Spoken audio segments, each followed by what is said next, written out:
One man is on a new journey selling customised socks, with his company name being created from a group motto while working out. We were always like, yo man, bring the hype, bring the hype. Yeah, at our gym, that was like a saying. And then one afternoon, Mark, my business partner, was like, why don't we call it like the hype lab? You know, if we were in the lab, cooking up socks, cool designs that could, promote, chemicals, happy chemicals. And then we done some research and we found out like the 4 main happiness chemicals is dose, and then dose aligns with the lab, the dosage. Oh, we went, man, perfect. Paul Muliaga went from selling printed underwear from the boot of his car 11 years ago to personalised socks, in which he hopes will help more children get moving.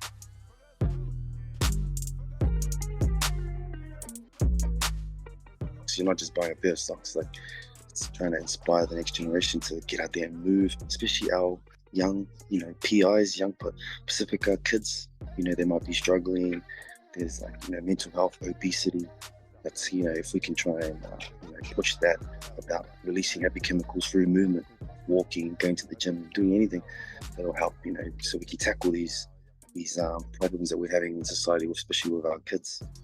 The success of his business now sees his product worn around the world, and says he took many learnings away from his last entrepreneurial journey. Having a marketing and business strategy for one, 2, not spending all the profits and paying your tax bill. We can laugh about it now, but me and my business partner, whenever we get together, we think back 10 years ago, we're like, we were so naive, man, and just didn't have the business etiquette, that we do have now. The New Zealand-born Samoan believes the way he promotes his product now differs from when he was selling briefs. We went to a marketing agency one time, and they were like, how did you get all these players? That's like a $10 million, he was going through the photos.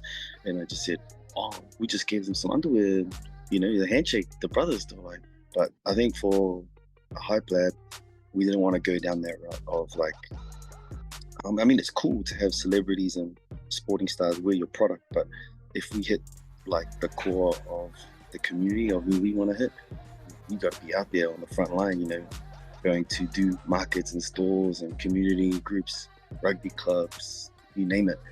The Hype Lab in future will be looking to explore more avenues for their business as they look to partner with promotional companies, start a podcast, and organise its own CrossFit games.